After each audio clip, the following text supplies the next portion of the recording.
Our final speaker for this morning is Dr. Cheryl Kicket-Tucker. As I previously mentioned, Cheryl is the founding director of Pindi Priority Limited, Centre for Research Excellence in Aboriginal Wellbeing. He's currently Associate Professor, Institute of Positive Psychology and Education of the Australian Catholic University. Cheryl was also a valuable member of the reference group which guided the consultation project, and since been involved in briefings I've held with Directors General of Government Departments and leaders of the not-for-profit sector. Cheryl's going to tie all this together, I don't know whether we told you that, Cheryl, and provide a perspective on what this consultation and its findings mean for the community and the opportunities before us. Can I just note that in about 3 minutes' time, just as Cheryl's getting started, Darren's going to stand up and that will be the cue for our minute silence. But thank you. Thank you. Okay, let's get on to my bit. So my bit, it's about making their voices count. Oh gosh, technology, jeez. Okay, Belia is the Noongar name for Perth, and as we talked earlier, this is the Wajak Noongar Maya, our home, showing the mighty Derbil Yerrigan, which is the Swan River. And our dreaming stories is about the Wargle, and there's a reason why. Look at that map. Doesn't that river look like a snake? I wonder if you've seen that before. Well, there you go. So not from that perspective, yeah. So I want to share this stuff with you because everything that I do comes from my heart, and my heart's connected to my culture, my family, my identity. I'm very strong in my identity. I'm a Wajak traditional owner. I have a Balladong and Ewart family. Auntie Di's from the Ewart country. My grandparents were... Sorry, Auntie Carol. Sorry. Auntie Di's the other one. But my grandparents were taken to Norcia Mission, Desi, you know, like you were talking, and their wedding was performed in Spanish. The whole thing was Spanish. And my grandparents' names were also changed as well into Spanish. On my father's side, my dad was taken away and put at Roland's Mission, and he, in his family, his sisters and him were separated. They weren't allowed to speak to each other. They weren't allowed to speak lingo. They weren't allowed to interact, and all their names were changed. My dad has 2 dates of birth. So, but every year he tells me he's 21, so we stick with that one, you know. Yeah, my dad's been through a heck of a lot. Like you, Desi, I grew up very similar. But I am a product of my parents. My father and my mother are very strong people. You wouldn't want to have a fight with them, I can tell you now. I just don't try to do it either. And like you, Desi, I was the first in my family to graduate with a degree. My mum calls me a professional student, because I keep studying all the time. And my background is sports science, for those people who don't know. I also used to be a professional basketball player. So I've done quite a bit, but it's not me, it's the support around me and the people and their hearts and their minds that help me get to where I'm getting to. And that's what my presentation is about today. I can give you recommendations, but they're already written in the executive summary. But you have to have you've got to be a certain way in order to enact those, and that's what I'm going to talk about today. So we'll go to the next one. So this is my country. I'm up the northern part of the river, the north part of the river, the best side of the Perth, particularly Midland. And, sorry? Yeah, north side. Yeah, north side. So we always have fight with the south side mob, you know, like the north is better. You know, the water flows down. You're getting all the garbage stuff. We got the fresh stuff. So something in that water in the hillbillies. I don't know. I live in the hills. So this is near a place called, oh gosh, I've forgotten it now, Devil's Elbow. And my mum's written stories about this, but you will know it as, what do you call it? It's in Guildford there, Fish Market Reserve. You know it as Fish Market Reserve, we know it as Devil's Elbow. So that's a picture. I'm a photographer too. I like taking photos, Desi. Great photos. This is from my house. And it looked like blood to me, so that's why I put it in this slide. All those stories, the data that was, the stories and the narratives that you just listened to of Aboriginal kids, and particularly what Desi talked about, there are bloodlines through those. The bloodlines are our storylines. And in those, these are the things that I've pulled out. The first thing I'll put up the top here, you won't see it up there, is I've written emotion, life, and I've written Desi's story. But the thing is, the Aboriginal worldview is a significant part of what we it sets our beliefs, our values, and ultimately our behaviour. And it's our worldview, and we're the ones that have it. So if you want to work with our mob, you've got to have an Auntie Carol, or 2 or 3 or 4. It's really important. Our worldview, everything's connected, and there's relationships between the past, present and future, and people and the environment particularly. The other thing about the stories that are shared, like with Desi's story, and in the information and all these booklets and reports that have been put together, is the diversity that are amongst those children and youth that have, like Desi, you said you're Noongar. No, you're Noongar Yamaji. Yeah, but your family traditionally Yamaji country? Yeah. So we're all muddled up mob. That's what I'm trying to say, because we've all got a little bit of everything in us. I'm Noongar from 3 different tribes, and my husband's Wangatha, and he's from the Northern Dalawalayan tribe, which is from the northeast goldfields. So my kids basically got 5. And I am a mother. I have 3 kids, 1 in every decade. I mean that, 20, 15 and 5. And they all know who they are because they get that from us. And that's what the kids said in the stories, didn't they? They said family is important to connect us to country, identity and culture. So husband and I are both educated in the Wadjala system, but we also know our Aboriginal side as well. And we, like you said, walk into the 2 worlds, The other thing with the diversity is we can be diverse, but be mindful that there are silent and missing voices as well. And I put my hand up to fly the flag for urban Aboriginal kids and children because government, any government people here? Government people like having sessions and workshops and conferences. Guess where? Broome time. They like to go to Cable Beach, Broome, places like that to have their conferences and ministerial whatevers. It's the kids down here that are not seen. They're not seen, then they're not heard. People think we don't, we go past the black stump, and the more past that black stump you go, this is what us as Aboriginal people joke about, the more blackfellow you are. Well, it's not true. I have kids, and even some adults say to me, but you don't look Aboriginal, how are you a full blood? And I said, listen here, you're a wrong person to pick on today, kiddo. If I got something and I jabbed you with, something, and blood came out, something came out, and I jabbed myself, what do you think we're full of? Jelly beans? We're full of blood. We're both full blood. What are you talking about? Blood is one colour. Hello, we're human beings.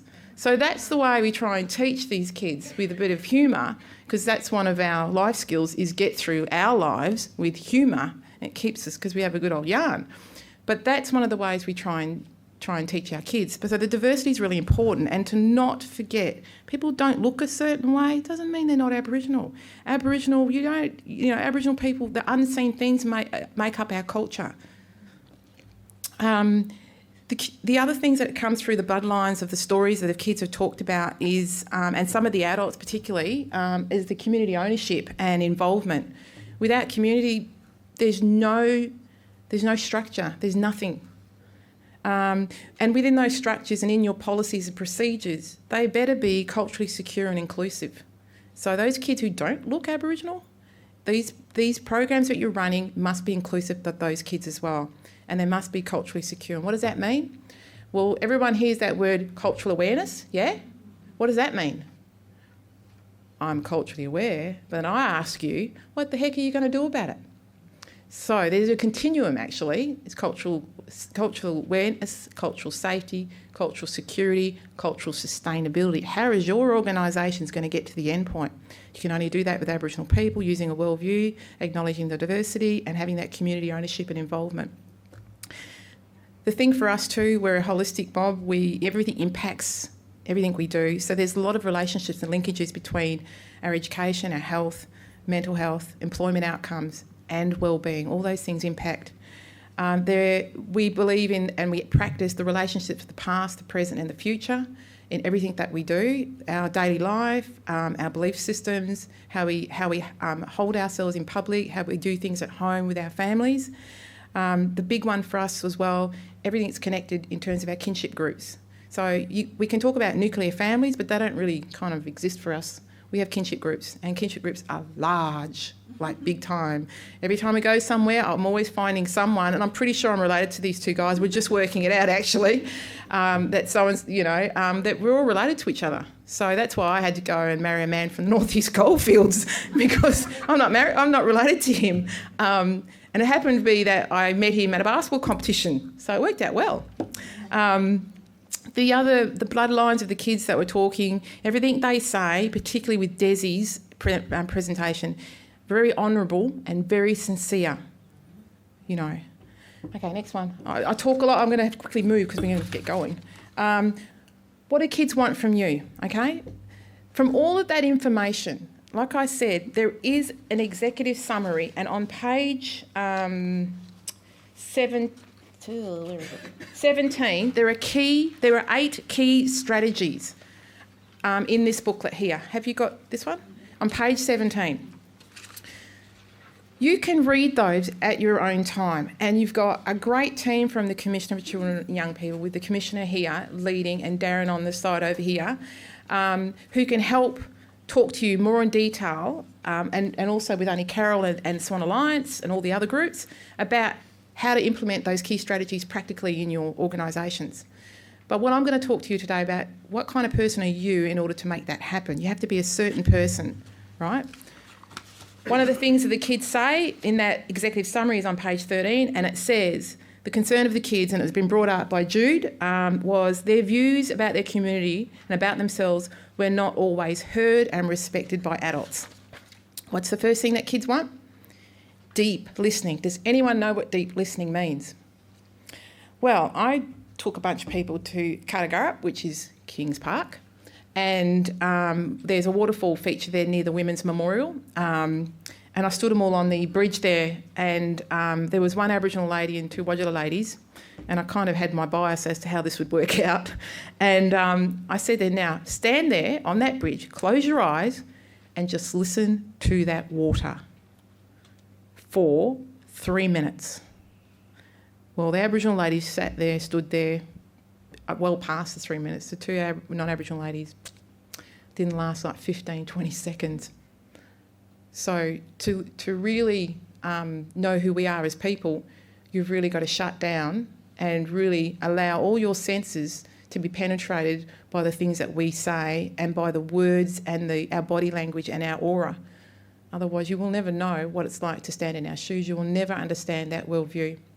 It's really important, and it's really key to be able to deep listen. And it's skill. You have to have. It's a skill. It has to be practiced daily. Those people that do meditation, they're pretty good at it, because it's hard to calm your own thoughts down inside your head, and you need those calmed down in order to listen to someone else, but not just listen, but to really hear them. So the other things that kids want is respect. We as adults expect kids to respect us because we're older and got more feathers, as my mother would say. But kids want that as well. That's a part of them feeling valued as a human being, whether they're Aboriginal, young, old, or not. It doesn't matter. It's being respectful is showing that you care and that you value them as a human being. They also need your understanding in.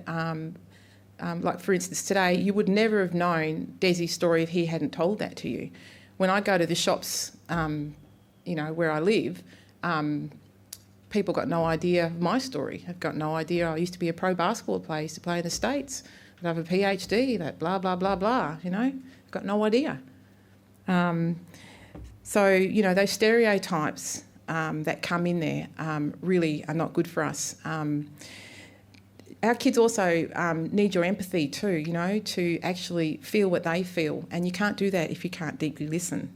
You can't feel any of that. The other things that kids want is your sincerity, and you might say something, but if your actions and your body language and your aura do not match what you say, kids pick it up real quick because they're sponges. Aren't they, teachers? The teachers in the room. They're sponges. I don't know about high school kids, but... But primary school kids, sponges. Again, the next one is action and not words. Aboriginal kids will judge you whether or not you do something with this report, and those actions match your words. Because once you lose the rapport, you'll lose respect, and you will lose everything else, and you won't have a relationship, which forms the basis of everything we do. And I'll get to that next. And quickly, the Aboriginal kids want control. You've got to include them. I've got a program starting up where the kids in my program do everything from organising the wellbeing classes that we're doing and running the basketball program that we've got. I don't do anything. They're the leaders. They're called my peer ambassadors. They do the whole thing. They look after the budget. We're just supporting them if they need us. Aboriginal kids have rights. The Declaration of the Rights of Children, familiarise yourself with that, because that'll give you a good grounding of how to implement some of this stuff here. We also, as Aboriginal people, we need economic stability. We need to be employed. So if an Aboriginal person turns up at your place, give them a job. Yes, they might not have the modular criteria of being qualified, but they've got all the other stuff that Auntie Carol has. The networks, which you'll never know. How to get in and out of a community. Who to go speak to, where do they live, what's happening on those days. If funeral's going, you don't go there, you don't waste your time. We know that stuff. That stuff is rich. It's expertise, needs to be paid for. Aboriginal kids want to be valued. And the other things I've written down here from what Desi spoke about, I've written down here is also love, guidance and honesty. They were the other three things that I got from your presentation, so I'm going to add them in. Now, there were three people that I have met in my journey recently who have a lot of that. And these are Libby Elphick. Stand up, Libby. This is Libby. She runs Follow the Dream at Hampton and Kiara College. Nicola Angel, who's at Swanview Senior High School. And Ewan Laurie, who's at Govo, my high school. Those people, they share and they display these kinds of attributes. And it's through those people that people like Desi and the other kids at the other schools are doing really well in. But do you have this? Are you willing to do these things as well and have these attributes? Oh, gosh. So, how can you hear, listen and action the kids' voices? So our community development model where I work, we run on 4 principles: respect, relationships, responsibility and reciprocity. So you know what respect is, we just talked about that. Everything we do as Aboriginal people is all interrelated. The relationships with people is extremely important. Relationships with non-Aboriginal people and Aboriginal is extremely important. If you don't know someone's name, who they're connected to, who their people are, you got Buckley's chance. That's where you need to start. In terms of responsibility, we have an obligation to be responsible for our actions and for the actions of others. And in terms of reciprocity, particularly research, is we always gather data. We never give anything back to the Aboriginal people. And we feel we are the most researched people in the world, and we are. And it's not given back. So the days of people coming to do their PhDs in our community and not giving back are gone. Through places like my Pindi, we make sure of that. They don't come in there unless they give something back. And it has to be not just a file of data sitting in a report on a shelf somewhere. It has to be something that can implement in the community that anyone can pick up and do. I've got to move on because we're getting going quick. Okay, what are the kids' needs versus the point of research in the first place? How are you, knowing what I've just told you, the kind of attributes you need as an individual, plus the guidelines that are in here, how are you going to translate this report to ensure the needs of the kids are recognised and acted upon? You need a plan here. And that plan can be designed and implemented with the local Aboriginal community. You get the elders involved first and you start from there, and they'll tell you what to do and where to go. You know, what are you really willing to do? What changes are needed in the systems that govern our people? You know, we can only do so much, right? We're community people, we're on the ground. The systems around us are alien to Aboriginal people and they don't fit. They do not fit. It's like square and we're round. How does that work? So we need to be aware of what we can and can't change, and systems is one of them. You know, do you want to do what is needed? Do you have the skills, the knowledge, the confidence, the empathy, the integrity? The person who risks nothing does nothing. Yeah, he's upside down. I can't do it, but he's upside down. He's an owl. But what is really needed is to make a change is to do things differently and do it in conjunction with our people at every step of the way, from inception, from the idea right through. So you need relationships with grassroots people. Again, I'm talking about this care, this comfort and the compassion. You've got to have that in your court, in your heart. There's no point. We can read you coming a mile away. If you're really, really sincere and you really care about our people, we know what kind of people they are. And I can say, this lady here, Jenny Brody, and John next to her, Jen Joe, jump up. Jump up. These are two people that work in Midland that I know have got a good heart, and they walk the walk, talk the talk, and they love our people. You know, don't you? Yeah. And see, Jenny, I know, particularly Jenny, they go beyond their role. Their JDF might say this, but they go way above that.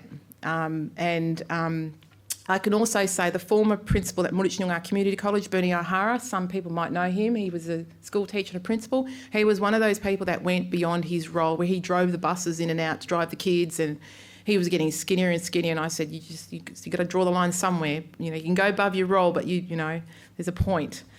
You've really, non-Aboriginal people need to learn from us. We've got a lot of expertise, a lot of experience, a lot of grassroots knowledge that you need to learn about. But it's a two-way learning, right? You know, time is an illusion. We never turn up on time. I'm always late, Darren, aren't I? Yep. And like, for instance, if we're going to do some work in the community, Auntie Carol, you probably know this too, that we're going in to talk to someone about a particular issue for research or a community program, and we're supposed to start at 10. Well, everyone rolls up at 10:30. You have a cup of tea, you yarn for about half an hour, and then they want to keep yarning, and they want to yarn about this and that and this and that, and then about 2 hours has passed and the venue time is up, but you still haven't got to the bit that you're supposed to be really talking here about.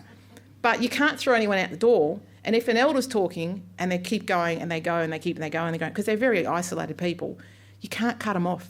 You cannot. That is death to you. You cannot cut them off. Culturally, you can't cut them off.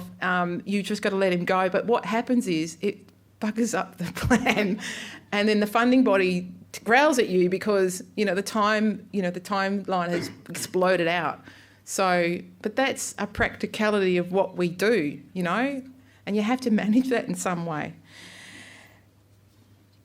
We rock the boat. You can hear it in my voice and some of the things that I say. We have to, because things have to be done differently. But are you ready to do that? Some people aren't. Some people aren't confident, or they're scared, and that's fine, but you need to know where your limitations are. So if you want to work in our community and you're not ready to rock the boat, you maybe should not be there. Okay. Human progress is neither automatic nor inevitable. Every step toward the goal of justice requires sacrifice, suffering and struggle, the tireless exertions and passionate concern of dedicated individuals. And that was from Martin Luther King. Desi, I see you like a Martin Luther King. Seriously, from what you spoke about, he was very passionate like that. So if you get anything out of today's presentation, that's the thing I want you to really, really hone in on.